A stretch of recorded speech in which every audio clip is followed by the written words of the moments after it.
Nós estamos pregando na série O Maravilhoso Cérebro e uma Mente Renovada.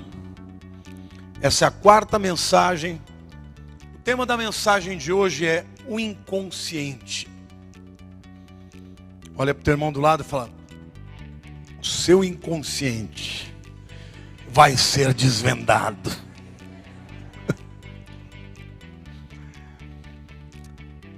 Bom, queridos, eu quero iniciar essa palavra recapitulando algumas das verdades que nós ensinamos, que são base para isso tudo que a gente vai falar. Nós aprendemos na primeira mensagem que o cérebro é um órgão criado por Deus maravilhoso, complexo, com bilhões de neurônios. E cada neurônio é capaz de fazer 10.000 sinapses. E nós aprendemos que o pensamento tramita no cérebro através de ligações e conexões eletroquímicas e magnéticas. Nós aprendemos também que os nossos pensamentos formam uma estrutura física no cérebro e que estes pensamentos, quando vão sendo repetidos, vão descendo para o nível do subconsciente, do inconsciente, formando verdadeiras fortalezas ou pilares que são basilares do nosso pensamento e da nossa vida. Aprendemos também que a palavra de Deus diz que aquilo que o homem pensa na sua alma, isto ele é. Diga assim: eu sou resultado do que eu penso.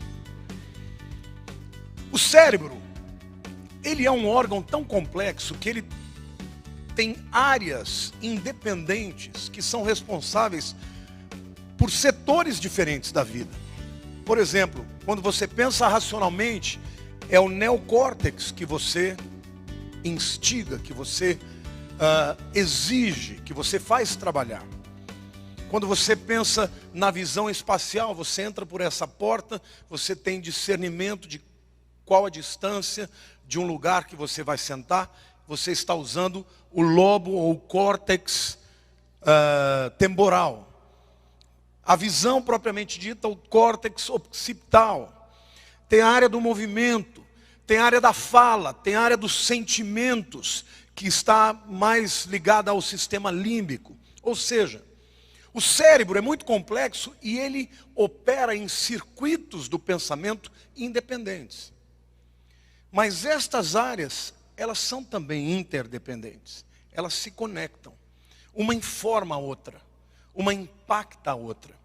A isso, os neurocientistas chamam de função organizacional integrativa.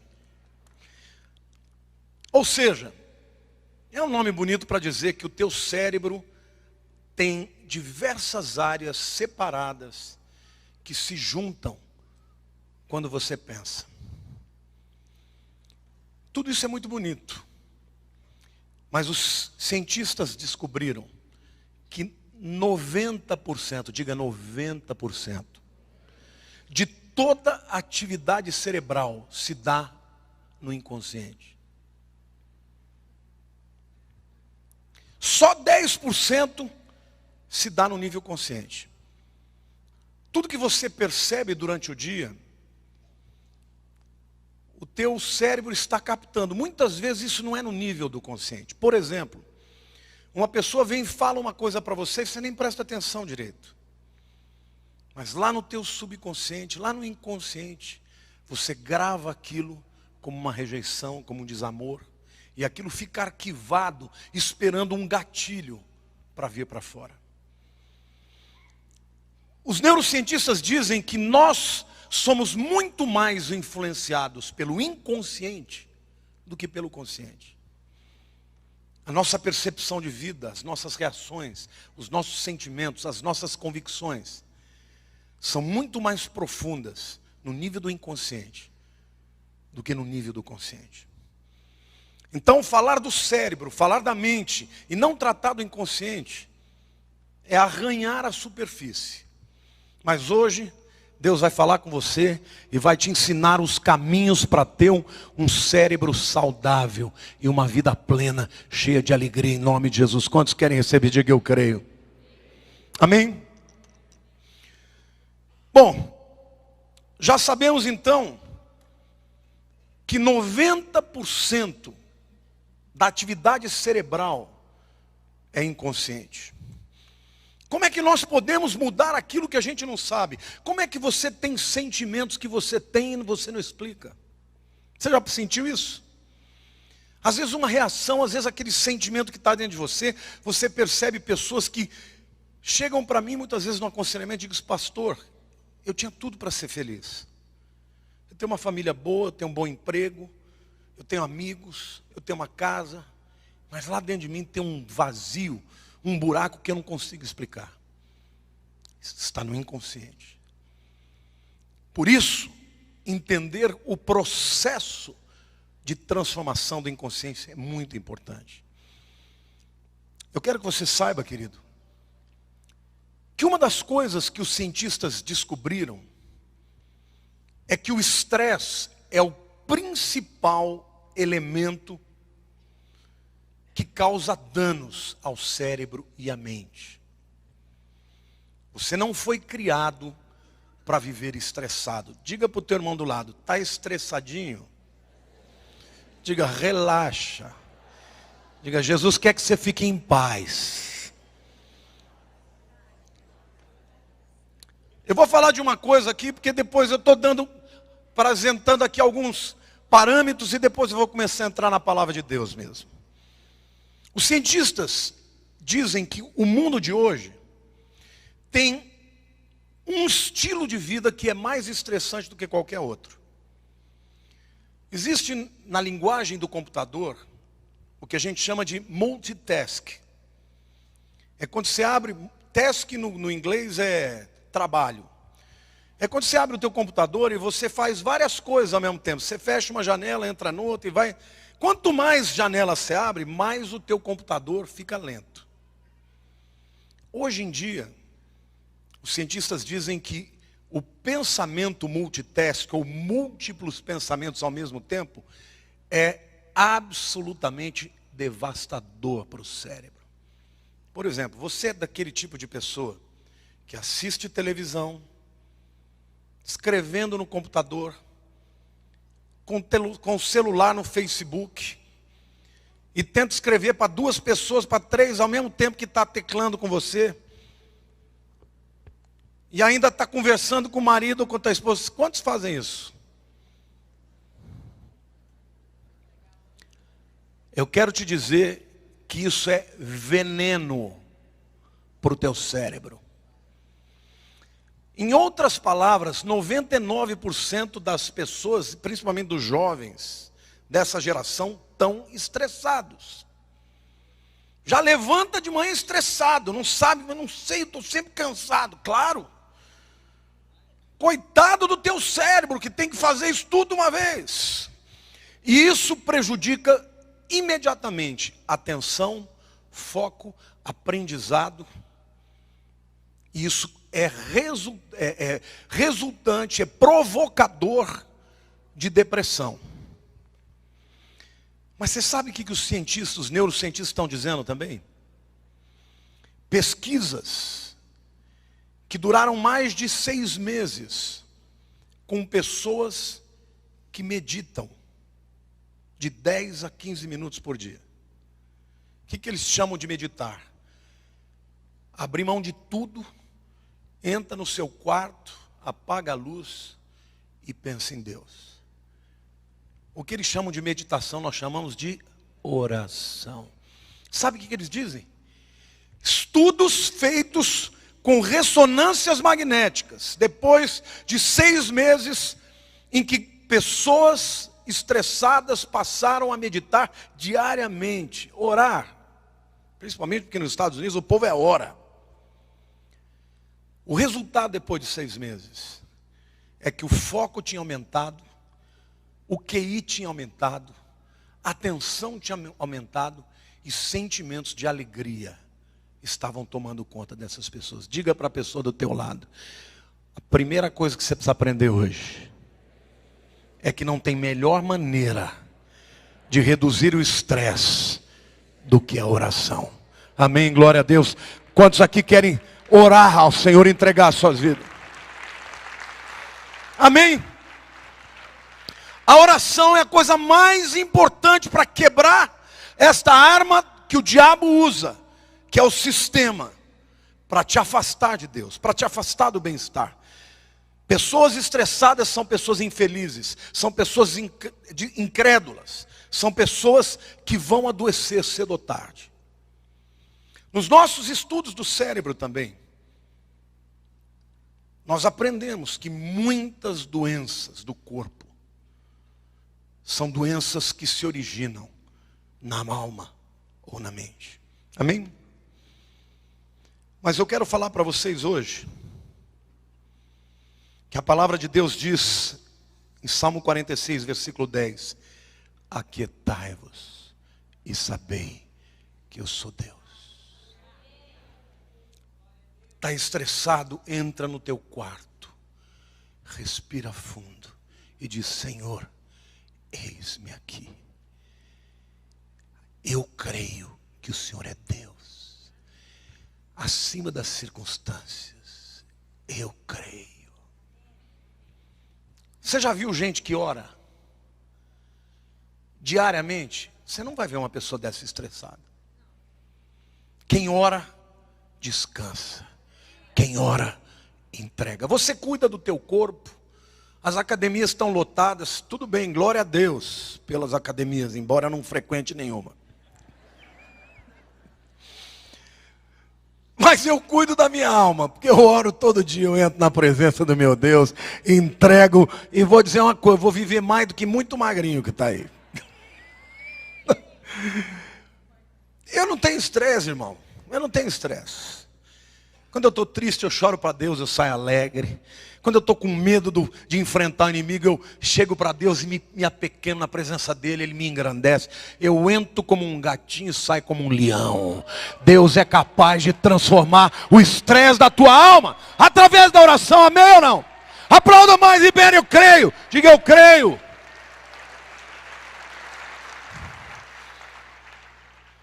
Eu quero falar para vocês sobre os agentes de transformação do inconsciente.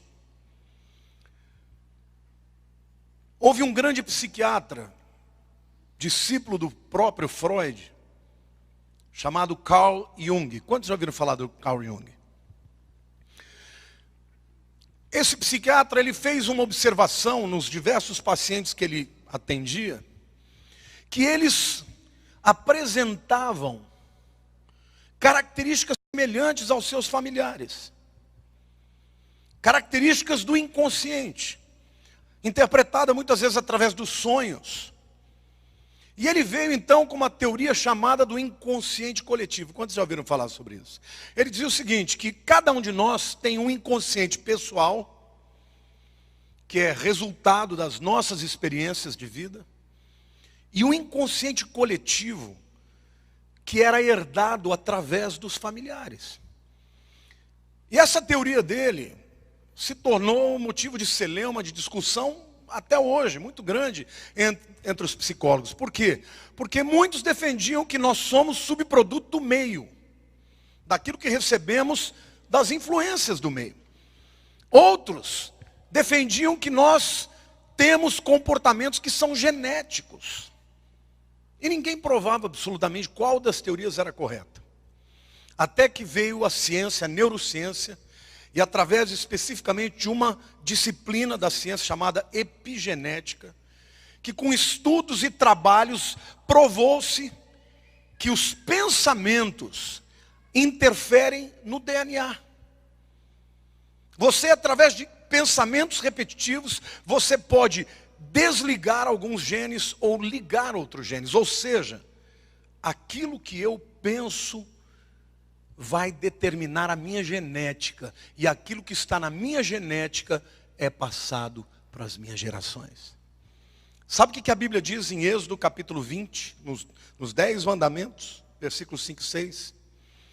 Deus diz assim: eu sou o Senhor teu Deus, Deus zeloso que visito a iniquidade dos pais nos filhos, até a terceira e quarta geração daqueles que me aborrecem.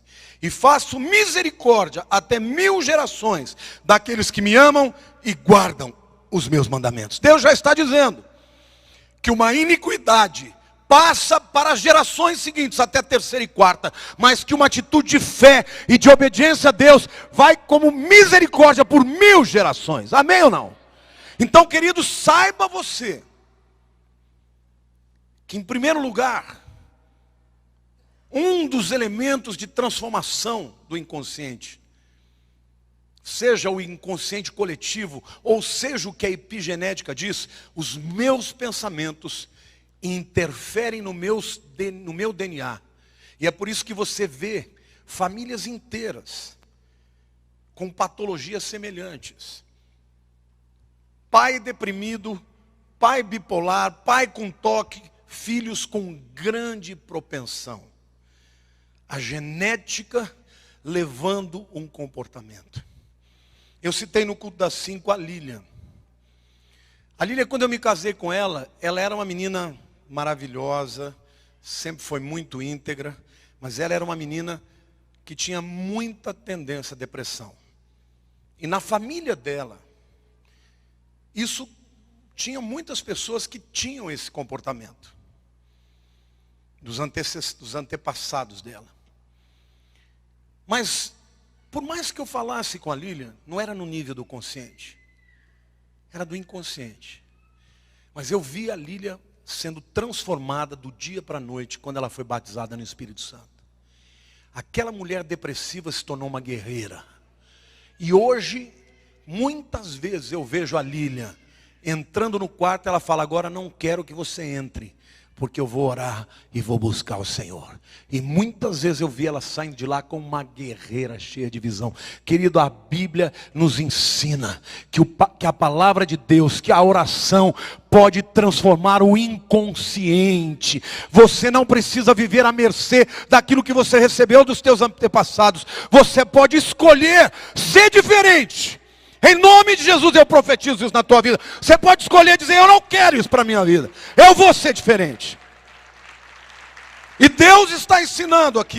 Deus está dizendo: olha, aqueles que me temem, que me amam, eu exercerei misericórdia em 1000 gerações. Mas aqueles que me aborrecem, que andam na iniquidade, vai alcançar as gerações até a terceira e a quarta. Portanto, aquilo que você faz não tem consequências simplesmente na sua vida, mas vai trazer elementos importantes e basilares do inconsciente dos seus descendentes. Há um grande escritor americano chamado Ernest Hemingway. Esse homem se matou em 1961. Interrompeu uma carreira brilhante e tirou sua própria vida. 5 anos depois, a sua irmã se matou. 16 anos depois, o seu irmão se matou. Em 1996, a sua neta se matou. E eles foram analisar o comportamento familiar e, olhando para trás, descobriram que o seu pai se matou em 1928. Não tenha dúvidas, meu querido. Comportamentos são passados para gerações. E não é só espiritual não, é fisiológico. Pessoas podem receber geneticamente através das atitudes dos pais. O inconsciente determina as nossas decisões muitas vezes. Eu falei de 3 instrumentos de transformação do inconsciente. Falei do inconsciente coletivo. Segundo lugar, é o que a epigenética diz, que as decisões mudam a genética. Vocês se lembram quando eu falei sobre isso? As minhas decisões mudam os meus genes. A epigenética diz que a minha maneira de pensar pode ligar alguns genes, desligar outros, encurtar, alongar os genes e ter consequências no físico. Se lembram disso? Então, primeiro, o inconsciente coletivo. Segundo, a genética através das minhas decisões. Mas tem um terceiro elemento de transformação do inconsciente, que é o mais poderoso de todos. E se chama Espírito Santo. O Espírito Santo é a pessoa mais importante na tua transformação de vida. Aprenda isso. Ninguém é capaz de perscrutar o seu interior e o seu inconsciente como Espírito Santo. E a Bíblia diz isso. Lá no livro de Hebreus, capítulo 4, versículo 12. E antes de ler esse texto, eu quero dizer que Efésios 6,17 diz: tomai também o capacete da salvação e a espada do Espírito, que é a palavra de Deus. Diz a espada do Espírito. É a palavra de Deus. Diga, quem vai transformar o seu inconsciente? É o Espírito Santo. Qual é o instrumento que ele vai usar? A palavra de Deus. Olha para o teu irmão do lado e fala assim: você tem a espada aí? Diga, você lê a espada, você usa a espada, porque ela vai transformar o seu inconsciente. Amém? Olha o que Hebreus 4,12 diz. Porque a palavra de Deus é viva e eficaz e mais cortante do que qualquer espada de dois gumes, e penetra até o ponto de dividir a alma e o espírito, juntas e medulas, e é apta para discernir os pensamentos e propósitos do coração. Pensamentos fala de razão. Propósitos do coração, no grego, a palavra é enoia. Noia, no grego, é mente. Metanoia é mudança de mente, que é arrependimento. Paranoia é uma mente paralela. O indivíduo é descolado, ele é da realidade, começa a ter uma realidade paralela. Noia é mente. Enoia, no grego é dentro. São os pensamentos mais profundos da alma. É o inconsciente. Olha o que a Bíblia está dizendo. A palavra de Deus é viva e eficaz e mais cortante do que qualquer espada de dois gumes, e penetra, olha para o teu irmão e diga assim: penetra até o mais profundo, para discernir pensamentos e propósitos do coração.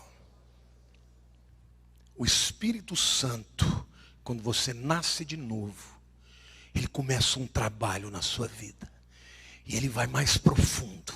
E ele começa a tocar em áreas que você nunca imaginou que ele ia tocar. E ele usa a palavra de Deus.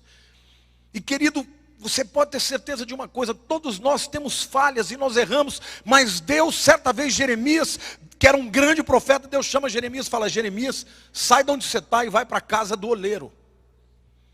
Está lá em Jeremias 18. E ele entra na casa do oleiro. O oleiro é aquele que faz o vaso, né?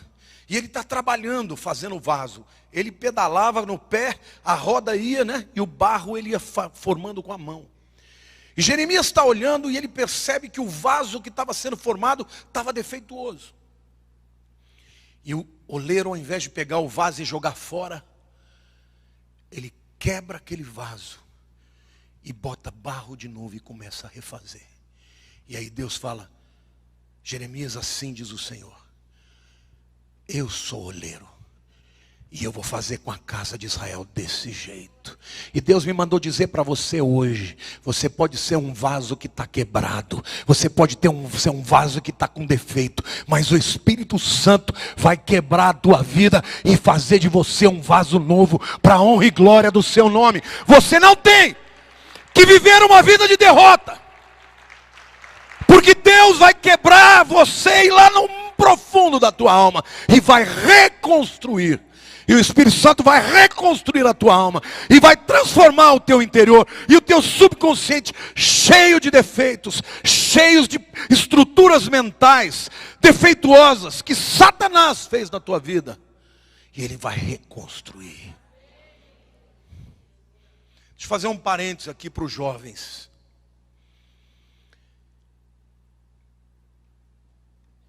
Certa vez, Nabucodonosor, o imperador da Babilônia, ele chega e invade Israel no ano 605 a.C. E logo que ele chega, e sitia a cidade, ele descobre que o seu pai está morrendo. E ele tem que voltar rápido. Mas antes disso ele leva 70 jovens até 20 anos. Os melhores, os mais inteligentes. E ele leva esses jovens, porque ele sabia que para dominar uma nação, ele tinha que dominar as cabeças brilhantes. E ele leva esses jovens para aculturá-los, para que eles aprendessem a língua, para que aprendessem a cultura e os costumes. Com esses jovens vão Daniel, Sadraque, Mesaque e Abednego. Se recusaram a ser transformados no interior. Certa vez, Nabucodonosor aceita que se lhe façam uma estátua de ouro enorme, e diante da qual, quando tocasse a trombeta, todo mundo tinha que se dobrar. Naquele dia Daniel não estava, em uma das províncias. Mas os seus 3 amigos se recusaram a se dobrar. E Nabucodonosor disse para eles: vocês sabem que vocês vão ser lançados na fornalha. E ele ainda manda aquecer 7 vezes mais a fornalha. E aqueles jovens disseram o seguinte: olha, rei, fique sabendo de uma coisa. Se vamos viver ou morrer, Deus é que sabe, não é o Senhor. E tem uma coisa: se Deus quiser nos livrar, Ele vai livrar. Mas se Ele não quiser, mesmo assim, nós não vamos nos dobrar. Nabucodonosor fez tudo para culturar aqueles jovens, mas ele não pôde mudar o coração de jovens tementes a Deus. Vou dizer para você que tem filhos jovens: Nabucodonosor ainda existe, e ele está culturando os nossos jovens nas universidades. Os jovens vão para a universidade aprender a descrer e não crer, aprender a viver uma vida imoral e não andar diante da vontade de Deus. Então, imprima a palavra de Deus e ore pelos seus filhos e bote a mão na cabeça deles, porque senão o diabo vai fazer uma lavagem cerebral. E as suas mentes serão dominadas e os seus inconscientes serão amarrados.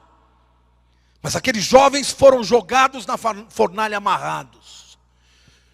E o calor da fornalha da prova era tão grande que os soldados que foram levá-los morreram, simplesmente por se aproximarem da fornalha. E de repente Nabucodonosor disse: não eram 3 os que caíram lá? Porque então eu vejo 4 homens andando livremente, e o quarto deles é semelhante aos deuses. Jesus estava com aqueles 3 jovens lá. E você quer saber a única coisa que queimou? A única coisa que queimou foi a corda que amarrava aqueles jovens. Tem muito jovem aí tendo liberdade demais, porque seus pais não têm coragem de botar limite. Você vai deixar os seus filhos terem amarras profundas. Tome cuidado da internet, não dê internet livre para os seus filhos, não. Porque você, com a palavra de Deus, o Espírito Santo, é quem vai, literalmente, salvar os seus filhos de serem aculturados, transformados em pessoas incrédulas e pessoas cujo inconsciente está cheio do pecado e da iniquidade. E por isso muitos jovens sucumbem, porque não conseguem enfrentar as tentações. Satanás começa a atacar no nível do consciente. Pensamentos errados que se repetem descem para o nível do inconsciente. E uma vez no inconsciente determinam as escolhas da vida e afetam, inclusive, os genes de quem as porta. Então, meu querido, resista. Está sendo tentado, entra na presença de Deus e diga: Espírito Santo, estou sendo tentado. E o Espírito Santo vai atuar na sua mente. Está se sentindo um zero à esquerda, desamado, incapaz. Diga: Senhor, eis-me aqui. Deus te conhece por dentro e por fora, e Ele te ama, e Ele quer interferir no teu inconsciente através do Espírito de Deus, que usa a palavra da verdade para dividir entre juntas e medulas, entre a alma e o espírito, entre a razão e o inconsciente. Amém? Diga para a pessoa ao teu lado, você tem escolha. Romanos 8, os versos 26 e 27 diz, também o Espírito, diga o Espírito, semelhantemente nos assiste em nossa fraqueza, porque não sabemos como orar como convém, mas o mesmo Espírito intercede por nós, sobremaneira com gemidos inexprimíveis. E aquele que sonda os corações, sabe qual é a mente do Espírito, porque segundo a vontade de Deus, é que Ele intercede pelos santos. Você já enfrentou alguma situação que você não sabia como orar? Deus, eu não sei nem o que orar. Já sentiu isso? Porque existem lutas que não estão no nível do consciente. Você não discerne. Está no nível do consciente. Está no inconsciente. E nessa hora, é que se você começar a orar nas línguas estranhas, o Espírito Santo vai interceder por você no nível do inconsciente. Ele vai desmantelar os pensamentos malignos, as tentações que você não pode provar. Querido, você está enfrentando lutas, vai para o teu lugar secreto e ora ao Senhor e leva ao teu coração, e o Senhor vai aquietar a tua alma e vai libertar os demônios que estão atazanando a tua mente, e você vai viver plenamente feliz. Aquietai-vos e saber que eu sou Deus. Deixa o Espírito de Deus interceder pela tua vida. Aplauda o Senhor, diga eu creio, eu creio, eu creio.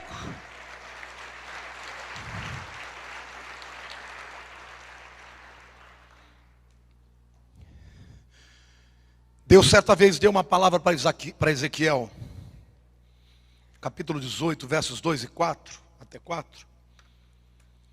Havia um provérbio que expressava muito bem a crença do povo de Israel. E o provérbio diz assim, o texto é autoexplicativo: que tendes vós que acerca da terra de Israel proferis esse provérbio dizendo, os pais comeram uvas verdes e os dentes dos filhos é que apodreceram. Tão certo como eu vivo, diz o Senhor Deus, jamais direis este provérbio em Israel. Eis que todas as almas são minhas, como a alma do pai, também a alma do filho é minha. A alma que pecar, essa morrerá. O que Deus está falando? Os povos ao redor dizem que os pais comem uvas verdes e os dentes dos filhos apodrecem. Dá para entender, né? Um tempo que não tinha Sensodyne, escova de dente. As pessoas eram expostas, né? A dentina das pessoas era exposta, por exemplo, ao ácido da uva verde. O natural é que a pessoa que come uva verde, o dente apodrece. Mas o provérbio dizia, os pais comem uvas verdes e os dentes dos filhos que apodrecem. Esse era o provérbio que dizia. Tinha alguma verdade, claro, até naquilo que nós vimos. Mas Deus fala assim, com vocês não. Povo de Israel, que eu sou Deus. Você vai comer teu pai come uva verde, você não vai ficar com o dente podre, não. A alma que pecar, essa vai morrer. Ou seja, a consequência é do teu pecado, não do teu antepassado. Diga para a pessoa do teu lado, diga assim, os pecados dos seus pais não vão determinar a tua vida. Diga, você serve o Deus Todo-Poderoso. Diga, você serve o Deus vivo. Diga, a minha vida, o destino da minha vida, eu é que vou escolher. Diga, eu escolho obedecer, eu escolho crer, eu escolho me apartar do pecado, e eu vou viver as bênçãos do meu Deus. Querido, a tua vida não está à mercê dos teus pais. A escolha deles, eles vão sofrer. Mas você vai escolher e vai viver a sua bênção. Amém? Diga para a pessoa do teu lado, escolhe a bênção, meu irmão. Diga, você está livre. Em nome de Jesus. O Espírito Santo habita na tua vida e te ajuda e te liberta através da palavra de Deus. Amém, irmãos? Deixa eu dizer uma coisa para você. Você ouve besteira o dia inteiro. Você sai de casa, liga o rádio, é besterol. Você liga a televisão, é besterol. É besteira o dia inteiro. E você não tem o cuidado de separar 15 minutos do teu dia para buscar Deus, dizer, Senhor, limpa a minha mente, limpa o meu subconsciente. Você precisa disso. De momentos em que você se aquieta, você apresenta a Ele os seus temores, mas declara a sua fé, declara a palavra de Deus, e esta espada vai te libertar. Nunca uma sociedade esteve tão à beira do caos. Historicamente, o império não dura mais do que 200 anos. Ele tem ascensão, tem o platô e tem a queda. E normalmente a queda acontece quando as pessoas conquistam alguns alvos que eles tanto desejavam, melhoria de qualidade de vida, melhoria de capacidade financeira, e começam a ser avassalados moralmente e espiritualmente. Eu tenho orado por uma coisa no Brasil. O Brasil, nós estamos vivendo um momento de crescimento da igreja. Mas nós temos que tomar muito cuidado, irmãos. Porque se a igreja permitir que a mentalidade do mundo entre, que o pensamento da Babilônia entre na nossa igreja, nós seremos destruídos por dentro. Os templos podem estar cheios, mas as vidas estarão destruídas. Diga para a pessoa ao teu lado, mas a escolha é tua. Você pode escolher ser diferente. Diga, o meu subconsciente, o meu inconsciente está guardado por Deus. Porque a palavra de Deus promete que Ele guarda os seus quando dormem.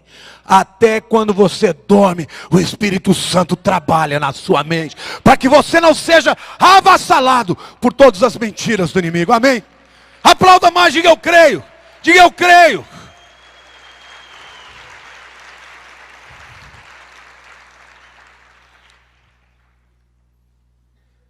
Eu vou fazer para você uma declaração de amor de Deus pela tua vida. Preste atenção. Efésios 2, verso 10 diz assim: pois somos feitura dele. Diga, feitura dele. Criados em Cristo Jesus para as boas obras, as quais Deus de antemão preparou que andássemos nelas. Essa palavra feitura no grego é poema. Não é que significa poema, não. A palavra grega para feitura é poema. Porque no grego, o verbo poiel significa fazer. Poema é aquilo que eu faço. O que Deus faz é lindo como um poema de amor. Esta palavra se tornou, teve o significado que nós usamos hoje, porque originalmente ela significava aquilo que Deus faz. E aquilo que Deus faz é belo. O inimigo pode ter feito ao longo da vida inteira, na tua família, você pode ter nascido numa família disfuncional, você pode ter tido experiências terríveis, mas Deus está dizendo para você hoje, você não é nada disso, você é o meu poema de amor para o mundo. E na tua vida eu vou estabelecer a minha glória, você não precisa acreditar nas mentiras do diabo. O teu inconsciente precisa ser transformado. Põe a mão no teu coração e diga, Senhor, eu sei que o teu propósito para a minha vida é glorificar o teu nome. Eu não sou esse lixo que o diabo quer que eu creia. Eu sou o teu poema, a tua obra de arte, criada para a tua glória. Em nome de Jesus, aplauda o Senhor, diga eu creio.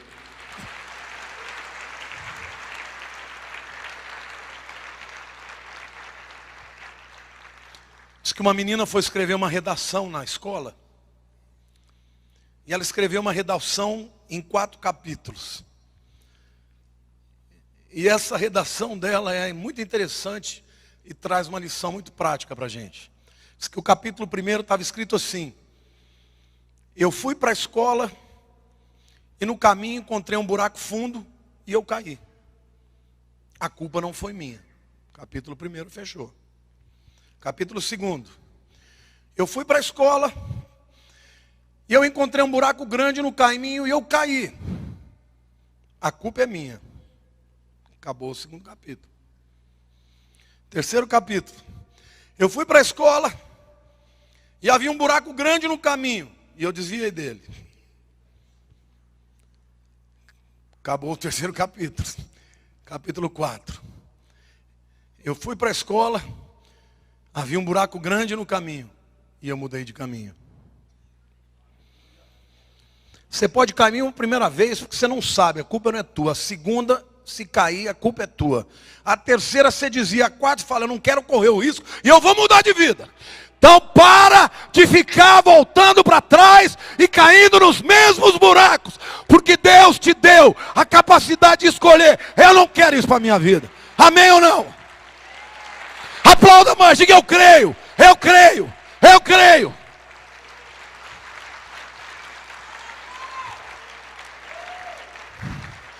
Ninguém vai decidir por você, meu irmão.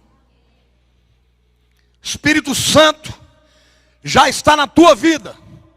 A palavra de Deus é poderosa. Não tem demônio que resista. A escolha é tua. Caiu uma vez, fica esperto. Caiu uma segunda, a culpa é tua.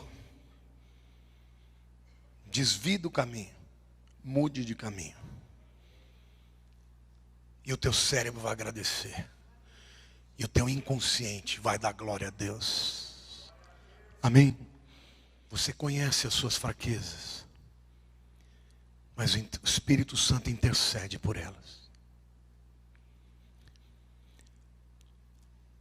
Diga para ele, Senhor, eu quero aprender a orar mais.